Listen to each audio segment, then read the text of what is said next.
El yo soy es tu verdadera identidad. El yo soy es tu nombre verdadero y este nombre tiene poder. El yo soy es espíritu divino, tu verdadero ser eterno. Nunca ha nacido y nunca morirá. El yo soy nunca envejece, nunca se preocupa, no peca ni teme. Sin embargo, este yo soy está enraizado a través de nuestra conciencia, por lo que puedes usarlo mal como lo hace mucha gente. Tienes libre albedrío y el poder de elegir si lo usarás constructiva o destructivamente. Puedes asociar el yo soy a su verdadera naturaleza y experimentar un gran poder, o puedes usarlo mal representándote a ti mismo en muchas formas limitadas. Yo soy es la palabra de poder, es la presencia de Dios en ti. Te asegura que puedes ir directamente a Dios, que no necesitas intermediario alguno. Quiere decir que tú puedes ir a Dios directamente.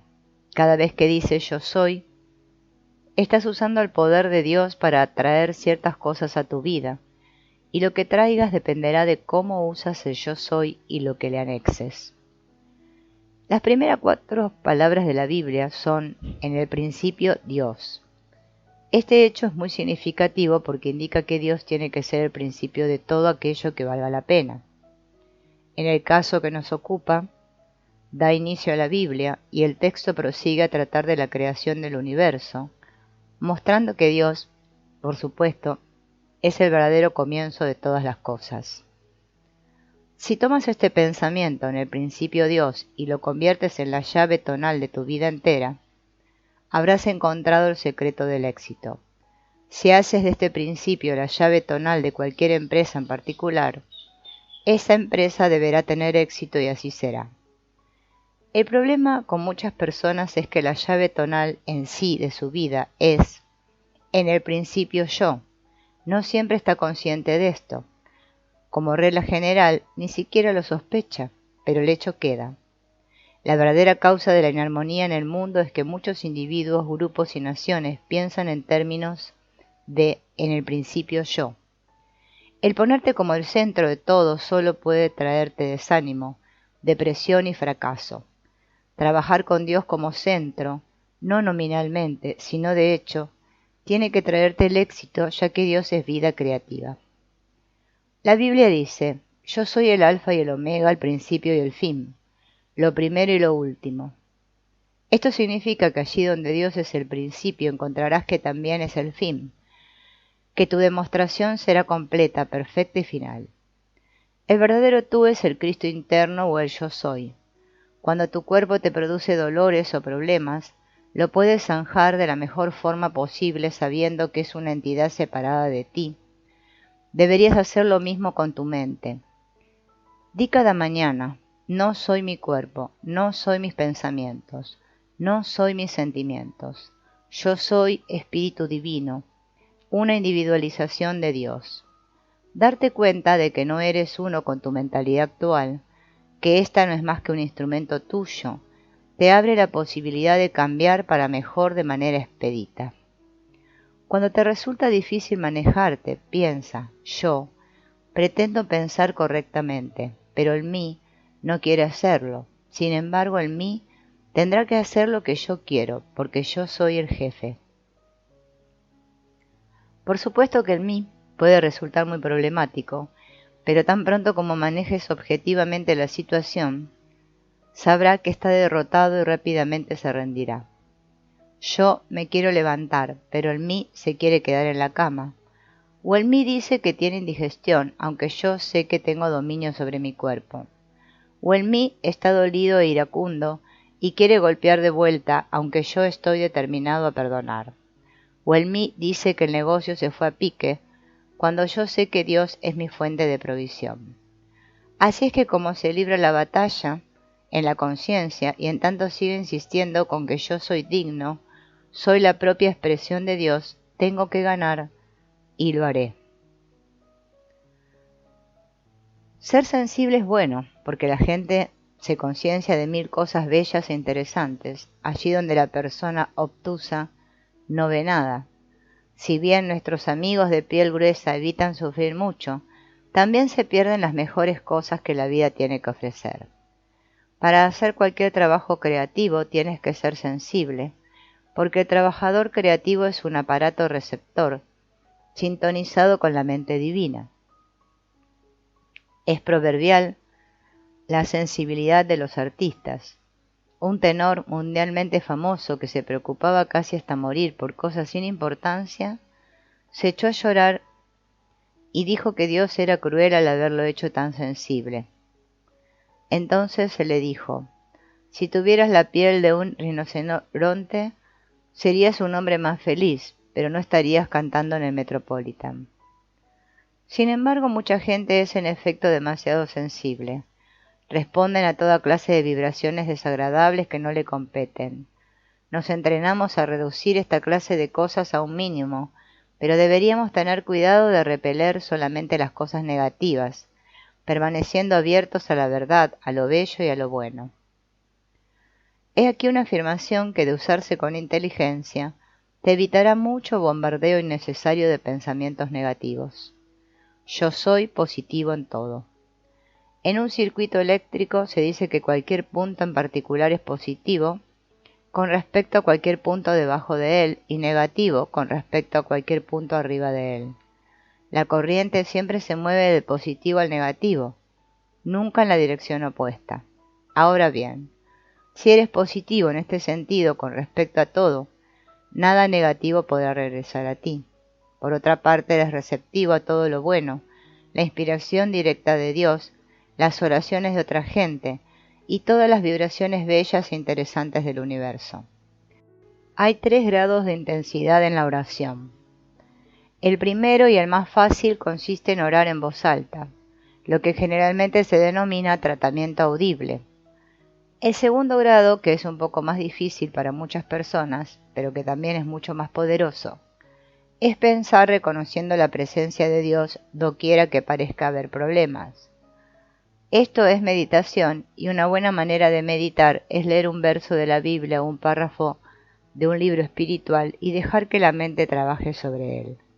Se alcanza el 3er grado cuando el pensamiento y el pensador se convierten en uno y se da una vívida realización de la verdad. Esto se llama contemplación, pero no le es posible a muchas personas alcanzar este estado y, por otra parte, uno nunca debería tratar de alcanzarlo. En el momento correcto se dará espontáneamente y no se puede obligar a que ocurra antes del momento oportuno.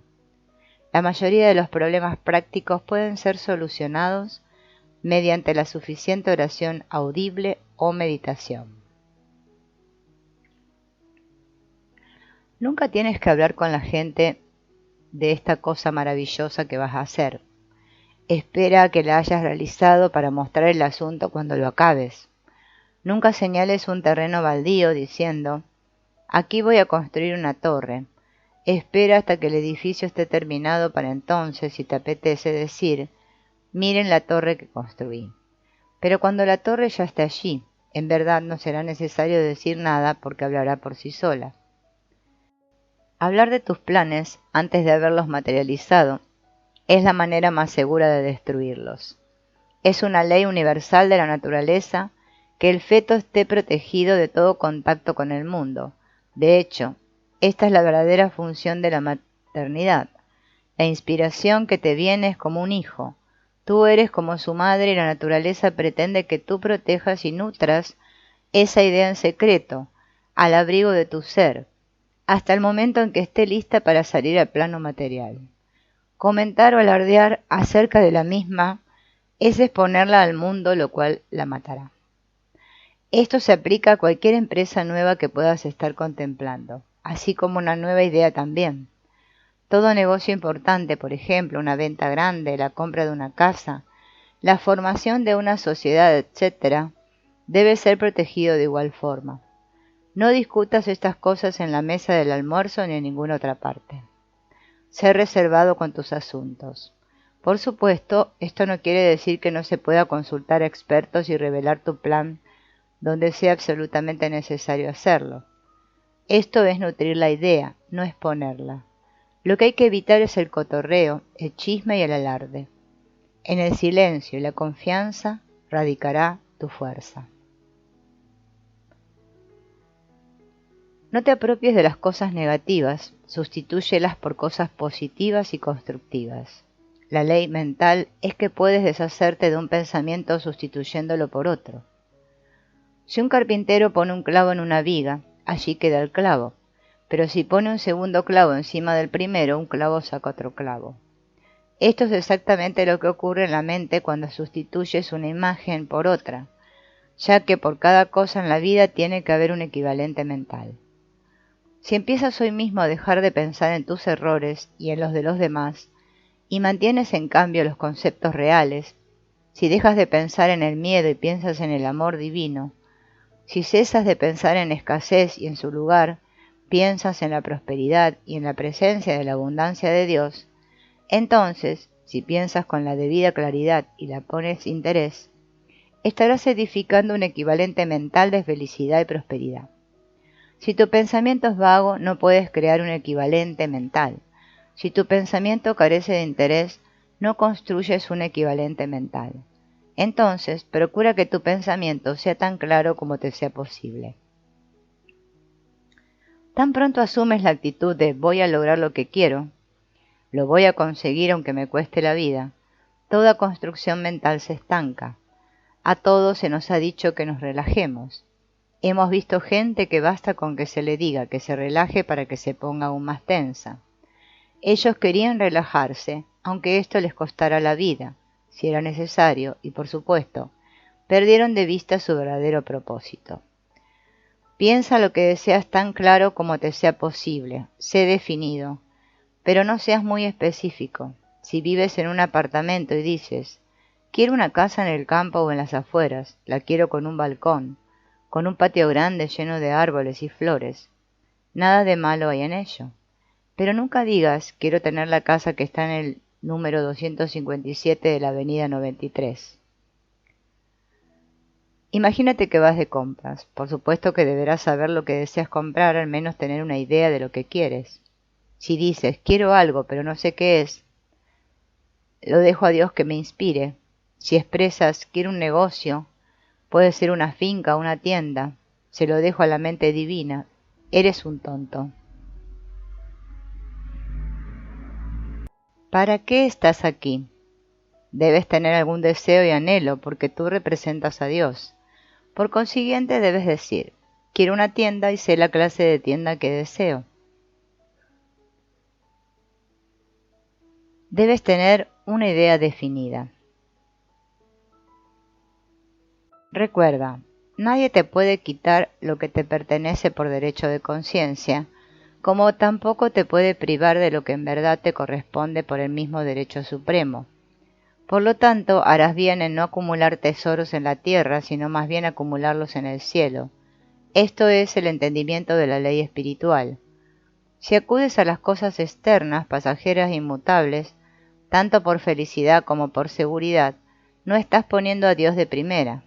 Si pones a Dios de primero en tu vida, encontrarás que nada de lo que haces te causará ansiedad, ya que donde esté tu tesoro, allí también estará tu corazón. La idea de Dios es lo que controla toda nuestra vida. Es la idea que uno tiene de Dios lo que gobierna la salud, la clase de negocios, la clase de ciudad en la que uno vive. Es el concepto que el hombre tiene de Dios lo que gobierna su vida de principio a fin.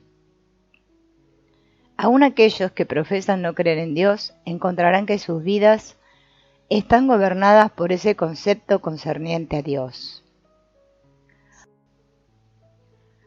No obstante, con la excepción de los antiguos profetas, nunca el concepto que el ser humano tiene de Dios se ha elevado a tales alturas, o lo ha hecho de forma tan rápida.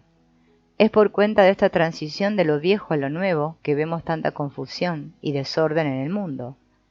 Y en cuanto al individuo en particular, cuando el Cristo nazca en su alma, toda la imagen externa comenzará a deshacerse.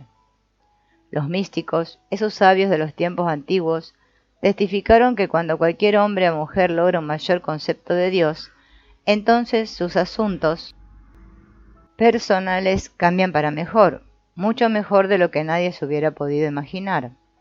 Pero ni por un segundo piensen que las dificultades mundiales se van a terminar en unos pocos meses o años. El desorden seguirá durante algunos años y más, y se pondrá aún peor.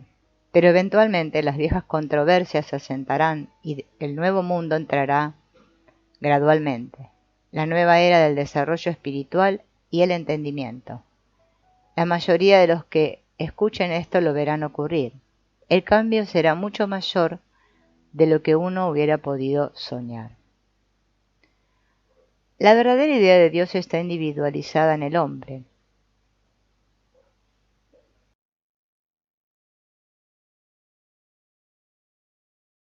Dios mora en el hombre. Dios se expresa a sí mismo en el ser humano, no solamente en los profetas y videntes de antaño o en algún punto del futuro distante, sino en gente originaria de todos los días como nosotros aquí y ahora.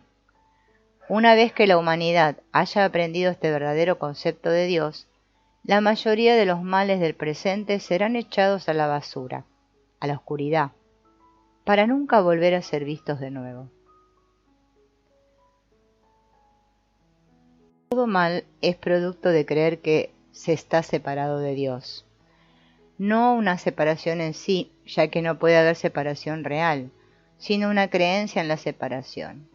Si resurrección significa algo, debe ser que tarde o temprano nosotros tendremos que hacer lo mismo.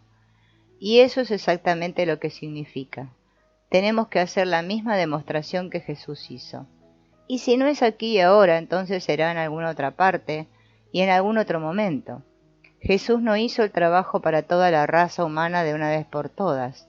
Él era el señalador del camino. Todos tenemos libre albedrío y determinación. Sufrimos solo por cuenta de nuestros propios errores, no por los de otra persona. La obra de Jesús en el Calvario y en la resurrección hizo posible que lo pudiéramos hacer por nosotros mismos y cada uno tiene que hacerlo por cuenta propia. La gente a veces habla de dejar un problema en manos de Dios. Por supuesto que eso es excelente, sobre todo cuando no parece haber otra cosa que hacer. Sin embargo, uno debe preocuparse por entender el verdadero significado de la frase. Dejar algo en manos de Dios no quiere decir pasárselo sencillamente a Dios y luego olvidarse por completo del asunto. O peor aún, permitirnos pensar negativamente sobre el asunto de cuando en cuando.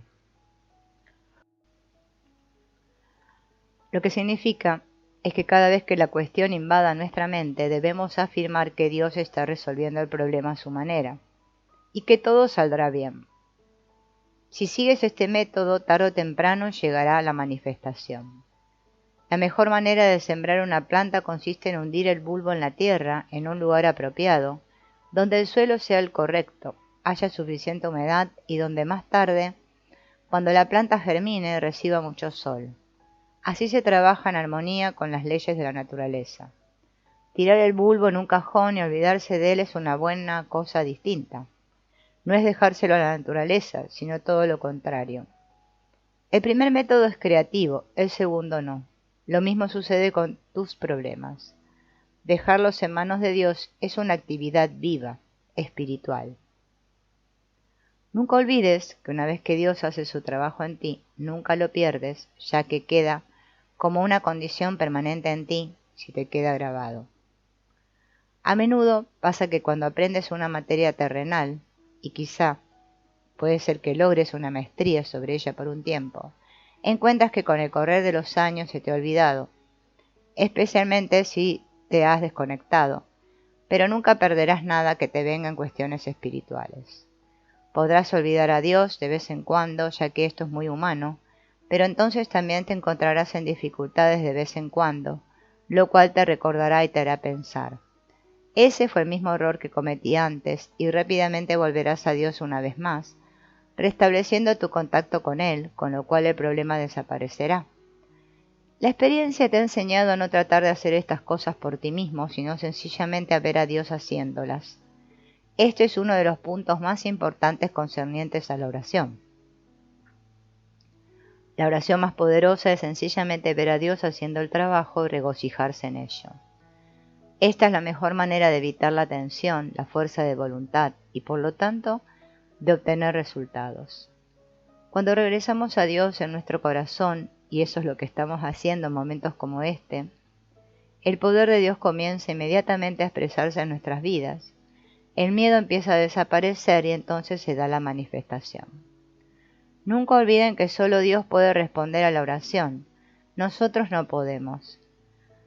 Sin riesgo a equivocarnos, podríamos decir que la razón de la mayoría de las personas que no recibe respuestas a sus oraciones es porque reza demasiado fuerte. Esto no es dejárselo a Dios, que es la única manera de obtener resultados. Recuerden que el único pecado fundamental es básicamente la falta de fe en Dios. Lo único que realmente importa es darle todo el poder a Dios en todo momento. Obsérvate, sin ansiedad, para ver si en realidad le estás dando todo el poder a Dios. Cuando haces esto, el temor comienza a disolverse. Es buenísimo cuando nos olvidamos de Dios por algún tiempo o no le damos todo el poder y dejamos que los problemas vengan. Si no vinieran, seguiríamos indefinidamente comportándonos así. El hecho de que surjan los problemas cada vez que nos olvidamos de Dios o dejamos de darle todo el poder es la mayor bendición que tiene la raza humana. Este hecho de por sí es lo que hace que mucha gente se resbale y se pierda por completo. Todo aquello que nos traiga de regreso a Dios es bueno en su totalidad. La única manera de conocer a Dios es buscando expresarlo en nuestra vida.